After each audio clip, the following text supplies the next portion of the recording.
আজকে আমরা নবম শ্রেণীর ভেদক ও মধ্যবিন্দু সংক্রান্ত উপপাদ্যের চ্যাপ্টারের একটি ইম্পর্ট্যান্ট উপপাদ্য 20 নিয়ে আলোচনা করব।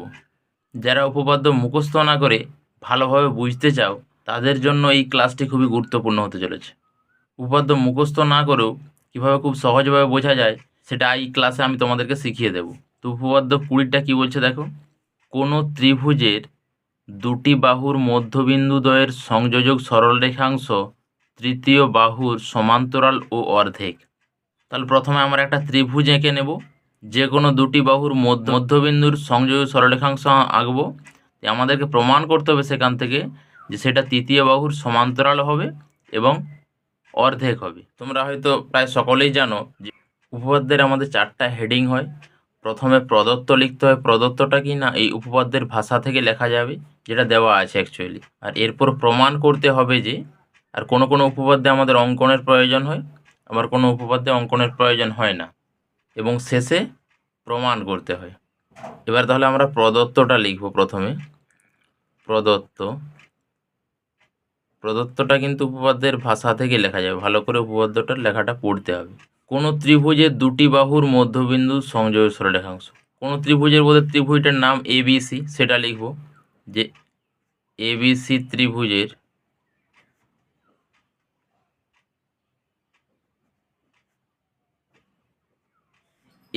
ত্রিভুজের এবি বাহুর মধ্যবিন্দু ডি ধরেছি, সেটা লিখছি এবি বাহুর মধ্যবিন্দু ডি এবং এসি বাহুর মধ্যবিন্দু ই, এসি বাহুর মধ্যবিন্দু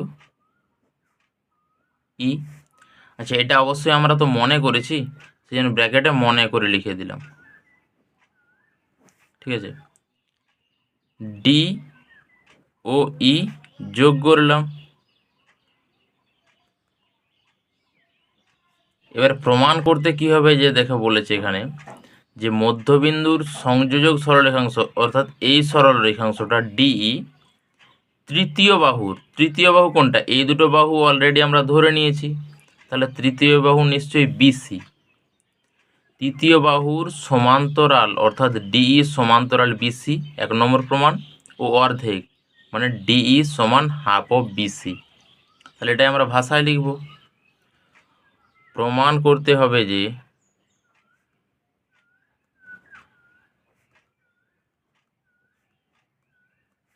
এক নম্বর কি বললাম, যে ডি সমান্তরাল বিসি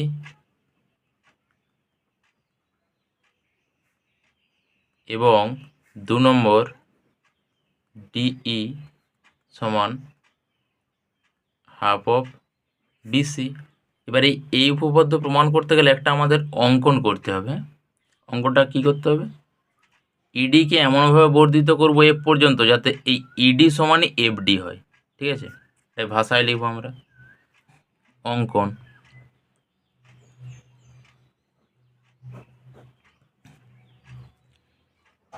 ইডিকে এফ পর্যন্ত এমনভাবে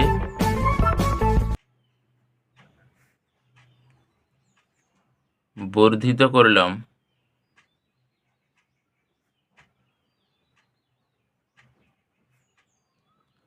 যাতে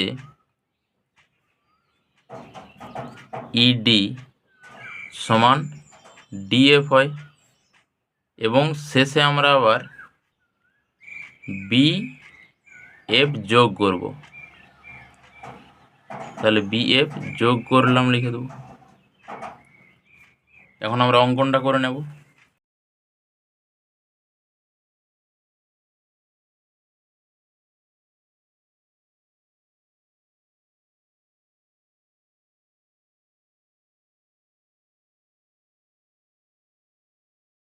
অঙ্কনটা করে নিয়েছি, এটা এফ নাম দিয়ে দেবো। এবারে আমাদের প্রমাণে আসতে হবে। প্রমাণটা ভালোভাবে খুবই বুঝতে হবে, এখানটাই সবার ভুল হয়। আমাদেরকে প্রথমে ডি সমান্তরাল বিসি দেখাতে হবে, তো অর্থাৎ এই লাইনটার সঙ্গে এই লাইনটার সমান। ডিই আর এফই তো একই লাইন, তার মানে ডি সমান্তরাল বিসি দেখানো মানে অ্যাকচুয়ালি আমাদেরকে এফ ই সমান্তরাল বিসি দেখাতে হবে। এফ বি সিই তো প্রথম কথা এখন চতুর্ভুজ, তাহলে এই দুটোকে সমান্তরাল কখন আমরা দেখাতে পারবো একটা চতুর্ভুজের? যদি সেটাকে আমরা সামান্তরিক দেখাতে পারি। এই যে ছবিটা আছে এটাকে যদি আমরা সামান্তরিক দেখাতে পারি তবে আমরা এটা সমান্তরাল বলতে পারবো। চতুর্ভুজকে সামান্তরিক দেখাতে গেলে তার তিনটা শর্ত আছে।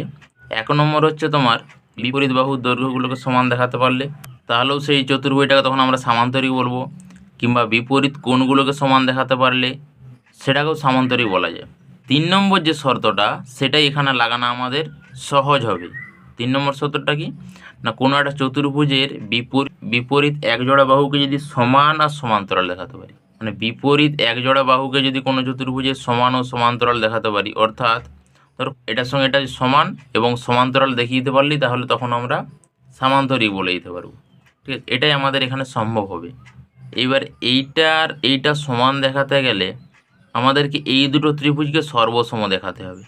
দুটো ত্রিভুজ সর্বসম যদি দেখাতে পারি তাহলে এই বাহুটার সঙ্গে এই বাহুটা সমান দেখিয়ে দেব, আর এটা মানেই তো এইটা, তাহলে এইটা সমান সমান দেখিয়ে দিলাম। আর সমান্তরাল দেখানোর জন্য কোণগুলো সমান হবে সর্বসম ত্রিভুজের জন্য, কিন্তু একান্তরের কনসেপ্ট থেকে এটা আবার সমান্তরাল দেখিয়ে দিতে পারবো।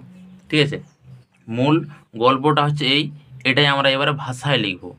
তাহলে প্রথম আমাদের টার্গেট হচ্ছে এই দুটোকে আমরা সর্বসম দেখাবো, সেখান থেকে আমরা অনুরূপ কোণ বা অনুরূপ বাহুর সাহায্য নিয়ে এটাকে সামান্তরিক প্রমাণ করে দেবো, তাহলেই হবে। এই ত্রিভুজ দুটোর নাম কি লিখবো এখন? সর্বসম দেখাতে গেলে যেভাবে লিখতে হয়, ত্রিভুজ এডিই এবং ত্রিভুজ বিডিএফ। ত্রিভুজ এডিই এবং ত্রিভুজ বিডিএফ এর মধ্যে এবি বাহুর যেহেতু ডি মধ্যবিন্দু, তাহলে এডি সমান বিডি আমরা বলতেই পারি। আমরা জানি দুটো সরলরেখা পরস্পরকে ছেদ করলে তাহলে তার বিপরীত দিকে যে কোণ উৎপন্ন হয় সেগুলোকে বিপ্রতীপ কোণ বলে এবং তারা সমান হয়, অর্থাৎ এই কোণটার সঙ্গে এই কোণটা সমান হবে, এদেরকে বিপ্রতীপ কোণ বলে। এটার নামটা কি হবে না, ডিকে তুমি মাঝখানে রাখো এডিই বলতে পারো, আর এটারও ডিকে মাঝখানে রাখলে বিডিএফ, তাহলে দুটো বিপ্রতীপ কোণ সমান হলো। এই বাহু দুটো আর এই কোণ দুটো সমান হয়েছে। আর একটা শর্ত লাগবে, সেই শর্তটা দেখো এই এফ ডি সমান ডি আমরা অঙ্কন অনুসারে করেছি, তাহলে এই তিনটা শর্ত লাগিয়ে দেবো, সর্বসম হয়ে গেল। প্রথমে আমরা তাহলে বাহুটা এডি সমান বিডি ব্র্যাকেটে লিখে দিচ্ছি যে ডি এ বি বাহুর মধ্যবিন্দু, সেই জন্য তো আমরা বলতে পারলাম।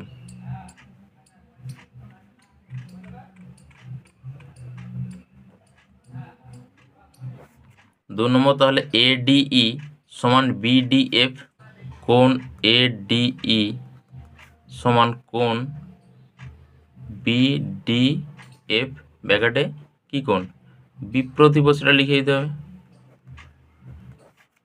3 নম্বর অঙ্কন অনুসারে যেটাকে ইডি সমান ডিএফ, ইডি সমান ডিএফ, তাহলে ব্র্যাকেটে আমরা লিখে দেবো অঙ্কন অনুসারে, অঙ্কন না অনুসারে। তিনটা শর্ত হয়ে গেছে, আমরা সর্বসম চিহ্ন দিয়ে লিখে দিতে পারি ত্রিভুজ এডিই সর্বসম ত্রিভুজ বিডিএফ।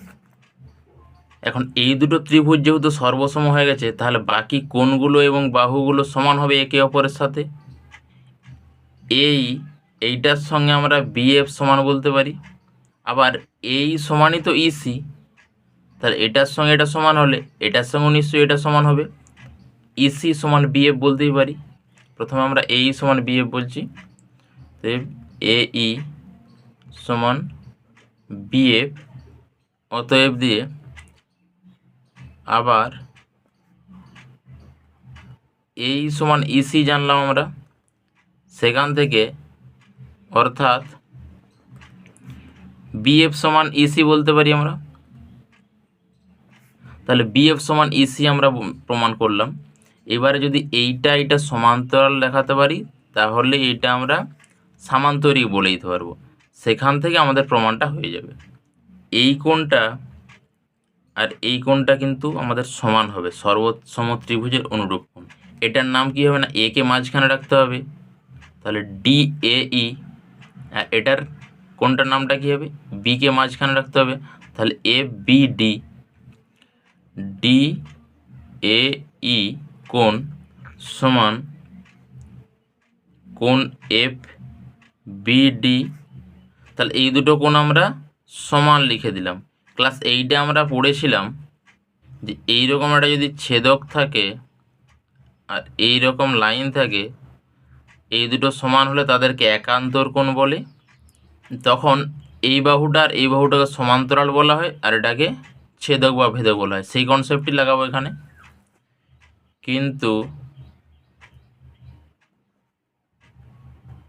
এরা একান্তর কোণ।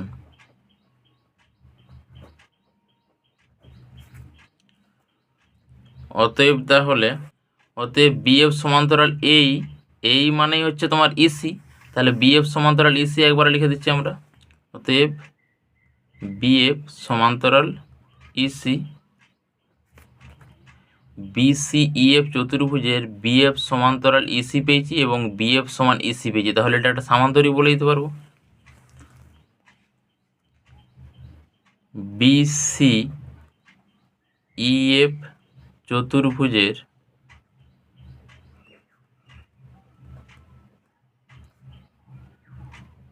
BF সমান CE এবং BF সমান্তরাল CE। অতএব BCEF একটি সামান্তরিক। তাহলে এটা যেহেতু একটা সামান্তরিক হয়ে গেছে, বাকি যে বাহুটা আছে সেটাও সমান্তরাল হবে, অর্থাৎ FE সমান্তরাল BC। আর FE আর DE তো একই লাইন, তাহলে DE সমান্তরাল BC সেখান থেকে বলে দিতে পারবো। অতএব FE সমান্তরাল BC অর্থাৎ DE সমান্তরাল BC। 1 নম্বর প্রমাণ হয়ে গেল, 1 নম্বর প্রমাণিত। এবার সামান্তরিকের জানি আমরা বিপরীত বাহুগুলোও সমান হয়, তাহলে FE সমানই BC আমরা লিখতেই পারি যেহেতু সামান্তরিক এটা। এখন FE সমান BC বা FEর জায়গায় আমরা FD প্লাস DE লিখতেই পারেন, কারণ এই দুটো সরলরেখাংশ নিয়েই তো FD প্লাস DE বা FD প্লাস DE সমান BC। আচ্ছা, FD আর DE তো একই, আমরা অঙ্কন অনুসারে জেনেছি। FDর জায়গায় আমরা DE লিখতেই পারি বা DE প্লাস DE সমান BC বা 2DE সমান BC। উভয় দিকে 2 ভাগ করে দিলে DE সমান হাফ অফ BC। 2 নম্বর প্রমাণিত হয়ে গেল। এটি খুবই ইম্পর্টেন্ট উপপাদ্য, খুব ভালোভাবে বুঝে প্র্যাকটিস করবে। আশা করি তোমাদের বুঝতে কোনো সমস্যা হলো না। বুঝতে সমস্যা হলে তোমরা আরেকবার ভিডিওটা ভালো করে দেখে নেবে, আশা করি কোনো সমস্যা হবে না।